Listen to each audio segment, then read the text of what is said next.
Besties, come spend the morning with me while I tell you this story about how someone almost broke into our house during the summer. So during the summer, we were all downstairs in our home. It was around 9:30 at night, and me and my teenage daughter were actually standing by the front door. And my two little kids were sitting on the sofa watching television. Me and my teenager were just talking, and all of a sudden, someone started beating on the front door. Then they proceeded to kick the door really hard, and then they started shaking the door handle really hard and throwing their body weight against the front door. So immediately my teenage daughter wasted zero time and she ran upstairs. I grabbed my two youngest children and sent them upstairs. So a little pause, that's why I have this on the door. It's extra safety protection on our front door, just in addition to the 3 locks that we have on the door. Oh, also another little side note tangent here. I got in trouble with the city this week because I always leave my trash cans on the curb. And that's because a year ago, there was a black widow. When I opened my trash can,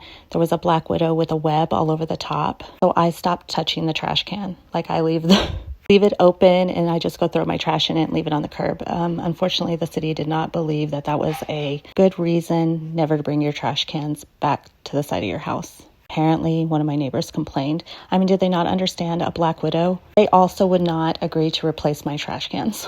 Yes, I understand the black widow is probably not there anymore, but I need proof. I need proof before I touch that trash can again. Anyway, back to my break-in story. So my kids ran upstairs and I called the police. I put them in my room and locked the door, and then I called the cops. I kid you not, the police department in my area is just something else. And I'm not saying that for my story, I'm just saying that for many experiences. But I get to my house and they were after I explained everything that happened, they were are you sure it wasn't a firework?